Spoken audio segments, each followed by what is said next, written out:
que é a resposta que Jesus dá nesse evangelho ao sofrimento humano.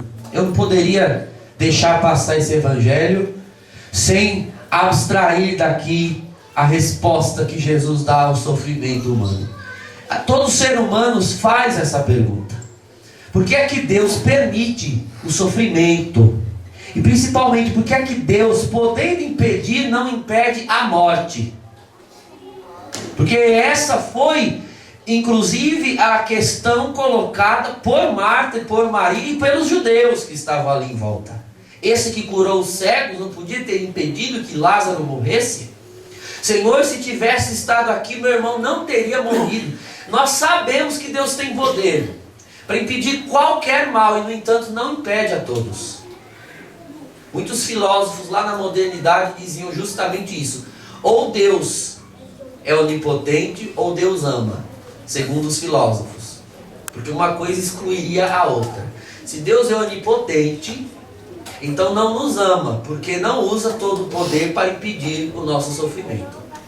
Agora, se Ele nos ama e não impede o sofrimento, então Ele não é onipotente, porque não tem poder para impedir. Verdade, irmãos, esses filósofos ignoram o ensinamento. É verdade que o Senhor tem poder para impedir o sofrimento. E é verdade também que todo ser humano faça essa pergunta sobre o porquê Deus não impedir. É normal que todo ser humano se pergunte essa questão. Mas não é normal que o cristão não saiba a resposta. E se você não sabe a resposta, vai sair esclarecido hoje aqui por esta palavra. Porque o Senhor, ali na frente, não impediu o sofrimento. No início mesmo do Evangelho, Ele responde dizendo que não impede o sofrimento, porque nele, no sofrimento, Ele terá ocasião de manifestar a sua glória e de fazer com que os demais creiam no Filho de Deus. E depois, no transcurso da história, Ele vai mostrar, neste caso em específico, como Ele vai revelar a sua glória e fazer com que creiam nele. Mas, irmãos, saiba disso sempre, em todo momento. O Senhor Jesus tem um controle nas mãos. Ele é o Rei do universo, Ele é o Senhor de tudo que há. E se Ele tem o poder para impedir alguma coisa, não impedir, é porque certamente Ele há de tirar algo muito glorioso daquilo que tem permitido. Porque Ele sabe o que pode fazer. O próprio catecismo da igreja nos recorda: Deus não permitiria o mal se não soubesse que dali pode tirar um bem maior. Depois, irmãos, uma segunda lição é exatamente a postura, as duas posturas possíveis diante do sofrimento. As duas posturas são reveladas aqui por Marta e Maria. Marta e Maria já eram personagens conhecidas desde o Evangelho de Lucas. É conhecida por nós a passagem que o Senhor está ali sentado à sala ensinando a palavra, e Marta ocupada com os afazeres, enquanto Maria opta por estar aos pés de Jesus ouvindo a sua palavra. O Senhor a elogia dizendo que ela escolheu a boa parte. E de fato a boa parte, irmãos, é estar diante do Senhor, sentado aos pés dele, ouvindo a palavra. Mas o Evangelho de hoje revela que a virtude estava em Marta, não estava em Maria. Porque veja, mesmo na liturgia romana, Maria de Betânia não é venerada como santa. Quem tem um dia de memória na liturgia é Santa Marta. Santa Marta é venerada. Porque se verifica a fidelidade de alguém, não pela capacidade de sentar e ouvir a palavra, mas pela capacidade de confiar nesta palavra no dia em que a fidelidade é provada. E se você reparar, hoje, nesse evangelho, a fidelidade das duas foi testada com a morte de Lázaro. Elas ouvem dizer que Jesus chegou, e no entanto Maria não sai de casa. Quem vai ao encontro do Senhor é Marta. E Maria fica lá, parada, paralisada pelo seu luto, paralisada pelo sofrimento. Fica lá. Marta vai ao Senhor, e repare que as duas, nós não lemos a versão longa, são duas versões desse evangelho. Depois pegue em casa, leia a versão longa, e você verá que as duas dizem a mesma coisa para Jesus: Mestre, se tivesse estado aqui, meu irmão não teria morrido. Porém, Marta acrescenta algo à sua fala: mas eu sei que o que o Senhor pedir a Deus, Ele lhe concederá. Maria, quando vai aos pés de Jesus e diz: Senhor, se tivesse estado aqui, meu irmão não teria morrido, e não diz mais nada. O teor, o tom da fala de Maria é como que delegando a culpa da morte de Lázaro a Jesus. Senhor, se o Senhor tivesse vindo, ele não teria morrido. O Senhor podia ter vindo, o Senhor podia ter chegado, o Senhor podia ter curado, impedido a morte. Maria vai aos pés de Jesus para lamentar a morte do seu irmão.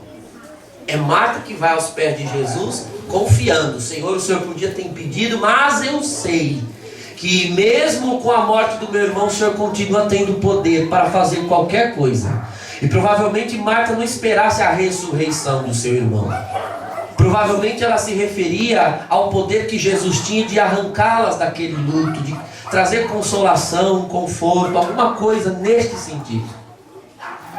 Essas são as duas opções que eu e você temos diante do Senhor. É muito fácil estar aqui agora, nesse momento, sentado aos pés de Jesus, ouvindo a palavra. Mas é lá fora, na hora da dor, quando a coisa estreita, é que você terá a opção de dizer: Senhor, o Senhor podia ter impedido, mas eu continuo crendo no Teu poder, confiando no Senhor, e eu sei que o Senhor pode pedir a Deus ainda em meu favor durante esta circunstância.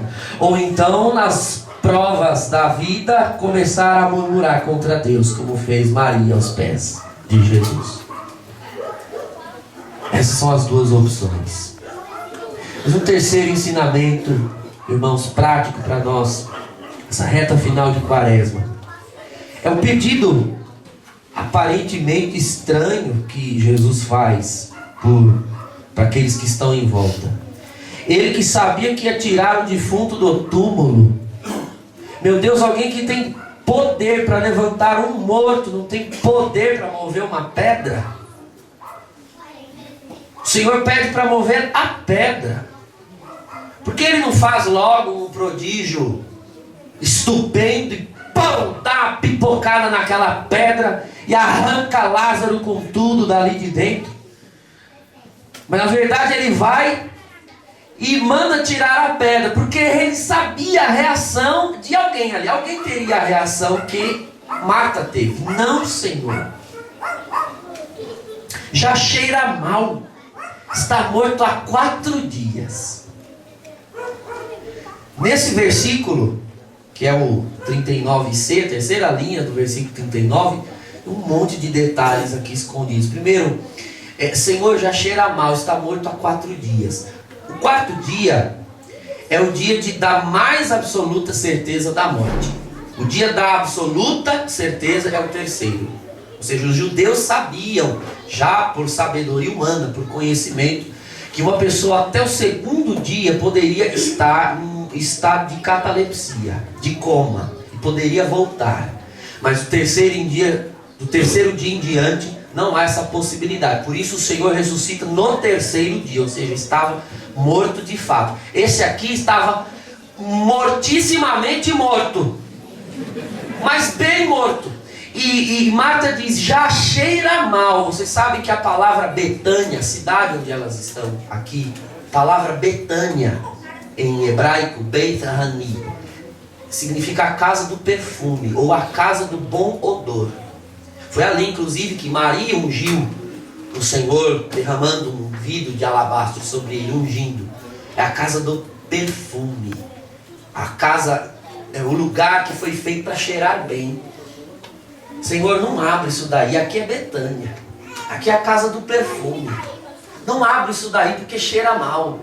É incompatível o mau odor do defunto com o bom odor da cidade. Eu e você, irmãos, nós fomos feitos, segundo a segunda carta de São Paulo aos Coríntios, para exalar o suave odor de Cristo. Para termos perfume de santidade, perfume de fidelidade, perfume de fé. Mas o Senhor sabe que mesmo ali na Betânia bem cheirosa, tem uma parte, que está ali escondida com uma pedra em cima, com um fedor lá no fundo. E o Senhor quer extinguir aquele fedor.